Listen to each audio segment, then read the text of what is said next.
زندگی بھر تڑپتا رہتا ہے، قیامت جب وہ مرتا ہے نا اسی وقت اس کو چین ملتا ہے۔ جو نصیب میں ہے ان کو ملا، میرے کو جو نصیب ہے مجھے مل کے رہے گا۔ اللہ سے یہ دعا کرنا ہے۔ حسد کہتے ہیں کس کو؟ وہ چیز اس کے پاس نہ رہے میرے پاس آ جائے، یہ ناممکن ہے۔ اللہ نے ان کو دی ہے تو کیسے ان سے جا سکتا ہے وہ؟ ہاں، یہ کون سی عقل کی بات ہے؟ اور ایک ہے محسود علیہ، جس پر حسد کیا جائے، سمجھ رہے آپ؟ جس پر حسد کیا جائے وہ محسود علیہ ہے، حاسد حسد کرنے والا۔ خیر ایک بات یہ بھی ذہن میں رکھیں کہ انسان جب حسد پر آ جاتا ہے تو اس کے پیٹ کو کوئی چیز نہیں بھر سکتی بلکہ قبر کی مٹی ہی بھر سکتی ہے۔ وہ پوری زندگی تڑپتا رہتا ہے، پریشان رہتا ہے، بے سکون رہتا ہے، مدہوش رہتا ہے، بے اطمینان رہتا ہے اور اس کو سکون نہیں مل پاتا ہے۔ کیوں؟ وجہ یہی ہے کہ اس نے حسد کیا ہے، وہ چیز ان کے پاس رہے نہیں، مجھے ملے یا نہ ملے۔ سمجھ رہے؟ بات یہ بھی ہے، وہ چیز ان کے پاس نہ رہے مجھے مل جائے، یہ بھی حسد ہے۔ اور ایک دعا آپ یہ کر سکتے ہیں، اللہ ہماری تقدیر میں یہ چیز اگر اچھی ہے تو ہمیں نصیب کر دیجئے نا، دے دیجئے نا۔ اگر ہمارے لیے بہتر نہیں تو اللہ ٹھیک ہے کوئی بات نہیں، لیکن اگر ہمارے لیے خیر ہے، اچھا ہے تو ہمیں عنایت کر دیجیے، یہ اچھی چیز ہے۔ اللہ ان کو اور دیجیے، بڑھا دیجیے، لیکن ہمارے لیے اور مناسب ہے تو دے دیجیے۔ یہ اپنی جگہ ٹھیک ہے، درست ہے، ایسی دعا کرنی چاہیے، سمجھ رہے ہیں؟ خیر، کینہ پرور، کینہ کپٹ رکھنے والا، اور ایک وہ انسان ہے جو اس رات بھی اللہ کی رحمت سے محروم رہتے ہیں، وہ ہے ایزار یا تہبند، ٹخنوں سے نیچے پہننے والا۔ سمجھ رہے بھائی؟ ٹخنوں سے پہلے پائجامہ ہم نے پہنا، لنگی ہم نے پہنی ہے، اسی طریقے سے پینٹ ہم نے پہن رکھا ہے، اس کو زمین پر گھسیٹ کر کے چل رہے ہیں۔ اللہ کے پیغمبر رسول اللہ صلی اللہ علیہ وسلم نے فرمایا ٹخنوں سے نیچے جتنے بھی کپڑے ہوں گے جہنم کی دہتی ہوئی آگ میں جلیں گے۔ تو اس سے کیا کرنا؟ ایک بات یہ بھی معلوم ہوتی ہے، تکبر کے لیے، گھمنڈ کے لیے، بڑکپن کے لیے انسان ایسا روڑی بن کے چلتے ہیں، گھسیٹ کر کے پائجامہ چلتے ہیں، لیکن ایسا نہیں، اس سے رسول اللہ صلی اللہ علیہ وسلم نے منع فرمایا ہے۔ خیر میں مختصر کر رہا ہوں۔ اور ایک بات، وہ انسان بڑا بد نصیب ہوگا کہ جو اس رات اللہ کی رحمت سے محروم القسمت ہوں گے، وہ ہے جو قطع تعلق کرنے والا ہے۔ کیا ہے؟ قطع تعلق کرنے والا ہے۔ اللہ نے قرآن میں کہا الذین یوصلوا ویقطعون ما امر اللہ بہ، اللہ نے جس چیز کو جوڑنے کا حکم دیا ہے انسان اس کو توڑے، اللہ اس کو پسند نہیں کرتا، یعنی رشتہ ناتا۔ اللہ رحمان ہے، رحم کرنے والا ہے، اور حدیث میں یہ بات آئی ہے کہ اللہ کے پیغمبر علیہ السلام نے فرمایا اللہ رحم کرنے والا ہے، بندہ سے چاہیے ہے کہ اس کے بندے کے ساتھ رحم کا معاملہ کرے۔ کیا کرے؟ رحم کا معاملہ کرے۔ اور رحم کرنا اسے نہیں کہا جاتا ہے جو ہمارے ساتھ رحم کرے، جو ہمارے ساتھ بدسلوکی سے پیش آئے، بد اخلاقی سے پیش آئے، اس کے جواب میں کھلا پیشانی سے ان سے ملنا اور اسی طریقے سے اس سے اچھی طریقے سے بات کرنا، یہ رحم کرنا ہے، اور اسی طریقے سے یہ اچھے اخلاق کی علامت ہے۔ اور جو ہمارے ساتھ برا کرے ہم بھی ان کے ساتھ برا کریں تو ایسا کیسا؟ ہمارے اور اس میں کیا فرق رہ جاتی ہے؟ تو اس لیے یہ بات ذہن میں رکھیے کہ اللہ رحم کو چاہتا ہے۔ آپ یہ حدیث مشہور ہے کہ تم اہل زمین والوں پر رحم کرو، آسمان والا پر رحم کرے گا، ہے نہیں؟ اہل زمین پر ہم انسان ایک دوسرے کے اوپر رحم کریں گے تو آسمان والا اللہ ہمارے اوپر رحم کریں گے۔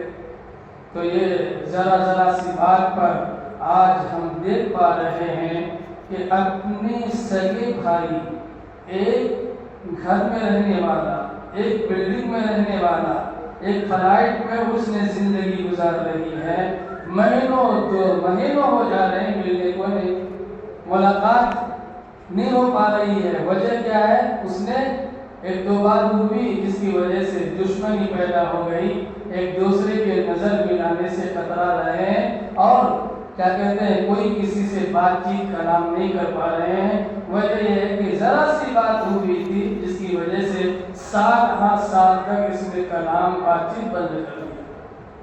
میرے بھائی، آپ نے سنا ہوگا کہ 3 دن سے بھی زیادہ کوئی بھی اپنے مسلمان بھائی کو نہ چھوڑے رکھے، ہے کوئی بات تو فوراً سلام کلام کر لیجئے، 3 دن سے زیادہ نہیں چھوڑنا ہے۔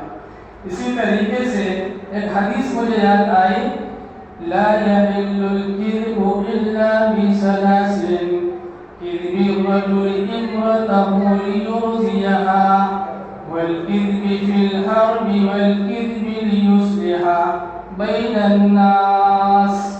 3 جگہوں پر جھوٹ بولنا جائز ہے۔ کتنی جگہوں پر؟ 3 جگہوں پر جھوٹ بولنا جائز ہے۔ وہ 3 جگہ کون سی ہے؟ ایک، جنگ میں جھوٹ بولنا، دشمن ہمارے مقابلے کے لیے آ رہے ہیں اور ہم اپنے دفاع کے لیے، اپنی جماعت کے لیے اور اپنے گھر والوں کے لیے کبھی ایسا موقع آ جاتا ہے، اپنے دین کی تحفظ کے لیے لڑ رہے ہیں، دشمن سامنے سے آ رہا ہے، تو اس کو آپ کہہ دیں، ارے دیکھو پیچھے کیا آ رہا ہے۔ اگر وہ پلٹ کر کے دیکھتا ہے تو آپ اس کے گردن کو مار دیں، یہ جھوٹ نہیں ہے۔ کیا ہے یہ؟ جھوٹ نہیں، یہ ہیلا ہے، تدبیر ہے۔ حضور نے کیا فرمایا؟ جنگ میں جھوٹ بولنا جائز ہے۔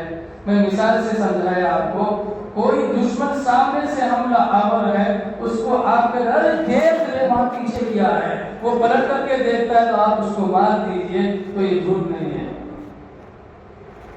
وَالْكِذْبِ فِي الْحَرْبِ وَالْكِذْبِ لِيُصْلِحَ بَيْنَ النَّاسِ۔ اور اگر مزے کی بات میں سناؤں، بیوی کو راضی کرنے کے لیے جھوٹ بولنا، سمجھے؟ بھائی کبھی دیر ہو گئی، کوئی ایسے بھائی ہمیشہ تیری یاد میں رہتا ہوں جی، آگے پیچھے ہو جائے تو کیا کرنا، کام رہتا نہیں جی، کیا کرنا۔ ارے تم سمجھتی ہو بات کو، ذرا برداشت کر لینا، اٹھا لینا دقت کو ذرا سا، سمجھ رہے؟ ارے بچے کو ہی سنبھالنا ہے، ذرا کر لیجیے، دعا مل جائے گی آپ کو، کیا بولتے؟ ایسی بات۔ وَالْكِذْبِ فِي الْحَرْبِ لَا يَحِلُّ الْكِذْبُ إِلَّا بِثَلَاثٍ، كِذْبِ الرَّجُلِ امْرَأَتَهُ لِيُرْضِيَهَا، کہ اپنی بیوی کو راضی کرنے کے لیے ذرا جھوٹ کے بھی سہارا لے لیتا ہے، کام چلتا، سمجھ رہے ہیں؟ پھر بولے کہ کون بتتا ہے یہ بات؟ جی ملکانہ میں ایک مفتی صاحب، امام صاحب ہے نا، اس نے بولا۔ بول سکتے ہیں آپ، میں اپنی طرف سے نہیں بول رہا ہوں، ٹھیک ہے نا؟ 3 جگہوں پر جھوٹ بولنا جائز ہے، سمجھ رہے ہیں؟ ایک جنگ میں جھوٹ بولنا بیوی کو راضی کرنے کے لیے، ارے جی وہ پھینک دینا نمبر تھوڑا سا چلتا۔ اور تیسری جگہ کون سی ہے؟ 2 بھائیوں میں آپس میں جھگڑے ہیں، بن نہیں پا رہی ہے، ایک دوسرے کے دلوں میں کینہ کپٹ ہے، حسد ہے، دشمنی میں ان کی زندگی گزر رہی ہے۔ تیسرا شخص آتا ہے، بڑے بھائی کے پاس کہتا ہے، آپ کے چھوٹے بھائی کے آپ کے بارے میں بڑا خیال ہے، بہت اچھا خیال رکھتا ہے، وہ یوں کہتا ہے کہ شیطان ہمارے درمیان جدائی پیدا کر دیا ہے، ورنہ میرا بڑا بھائی بہت اچھا انسان ہے۔ اب یہ بڑا بھائی دل میں سوچ رہا ہے، چھوٹے میاں میرے کو ایسا سمجھ رہے کیا؟ ارے باپ، تو کچھ سوچنا پڑے گا۔ دل میں اب محبت کی چنگاری پیدا ہوگی اس کے دلوں میں۔ پھر یہ تیسرا بندہ چھوٹے کے پاس جاتا ہے اور کہتا ہے، چھوٹو کیا حال سماچار ہے بھائی، ٹھیک ٹھاک ہو؟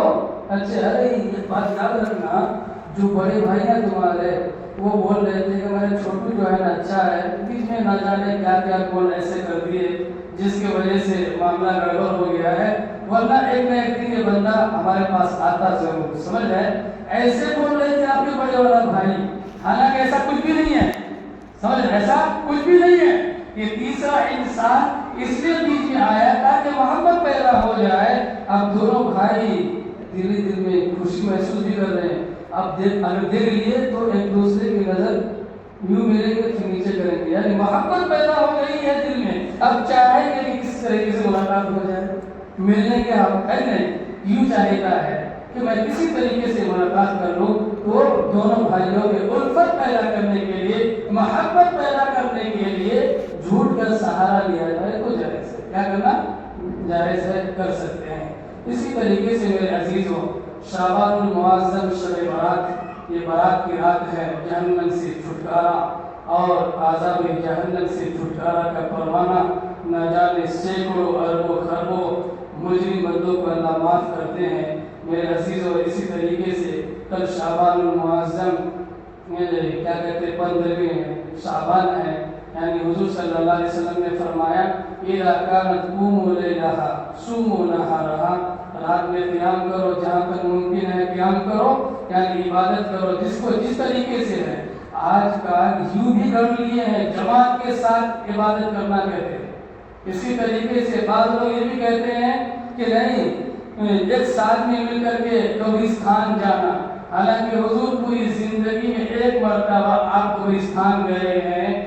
آج ہم لوگ جو ہے ایک جماعت کی شکل میں جاتے ہیں، چراغا کرتے ہیں، نہ جانے کیا کیا کرتے ہیں، اس کی صورت نہیں ملتی ہے۔ میں جو آپ کو بتا رہا ہوں، میں ایسے ہی نہیں بولتا ہوں، بلکہ میں پڑھتا ہوں۔ کیا کرتا ہوں؟ پڑھنے کے بعد میں سوچتا ہوں، غور کرتا ہوں، جو بات رہتی ہے ہم آپ کے سامنے بولتے ہیں۔ اور یہاں کے جو ذمہ دار حضرات ہیں، جتنے بھی ہیں کمیٹی کے لوگ، ہم جو بولتے ہیں آج تک منع نہیں کیے، یہ تعریف کرتا ہوں میں، سمجھ رہے؟ کوئی بھی نہیں بولے جی مولوی صاحب حق بول رہے ہیں، صحیح بول رہے ہیں، یہ تعریف کے لائق ہے، میری زبان کو خاموش نہیں کیا ہے، کسی نے بھی نہیں کیا ہے، یہ تعریف کے قابل ہے۔ اسی طریقے سے میرے عزیزوں، حلوہ پکانا، کھچڑا بنانا، یہ کرنا وہ کرنا، وہ دوسرے دن میں کیا اپن کر سکتے، لیکن خاص اس کو کر لینا یہ درست نہیں ہے۔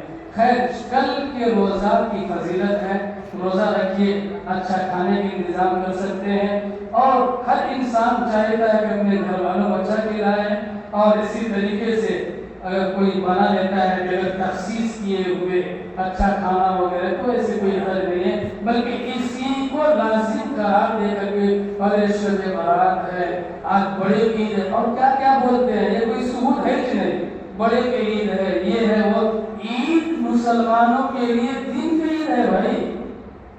عید ہم دن میں مناتے ہیں بھائی، بقرعید ہم کب خوشی مناتے ہیں، دن میں کرتے ہیں۔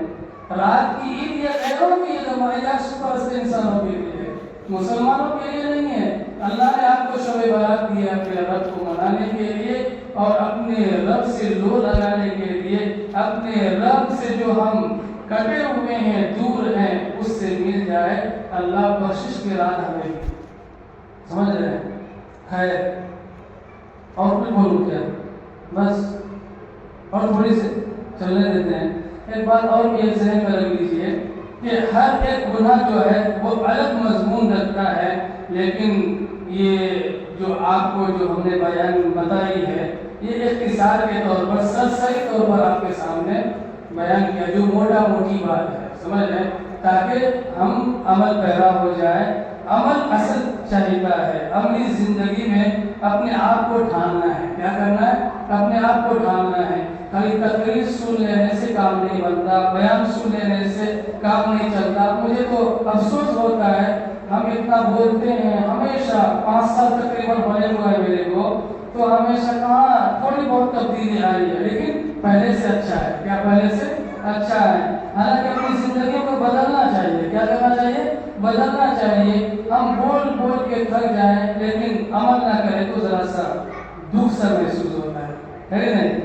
میں پورا دل آپ کے سامنے حاضر کر دیتا ہوں، سمجھ رہے؟ اور میرا جو انداز ہے شروع سے، جس طریقے سے میں رہا ہوں یہاں، جب تک میں رہوں گا اسی طریقے سے میرا خدمت کرتا رہوں گا، اور آپ سب کو دعا بھی کرنی ہے نہیں؟ دعا بھی کرنی ہے۔ رب الجلال سے دعا کرتا ہے، ہماری تعالیٰ جو باتیں کہی گئی، رب الجلال ہم سب کو کہنے سننے سے زیادہ عمل کی توفیق عنایت فرمائے۔ اللہ بہت قیمتی رات ہے، باعظمت رات ہے، بابرکت رات ہے، اللہ اس کی اہمیت کو سمجھنے کی ہم سب کو توفیق ہے۔ دعا فرمائے۔ اللہ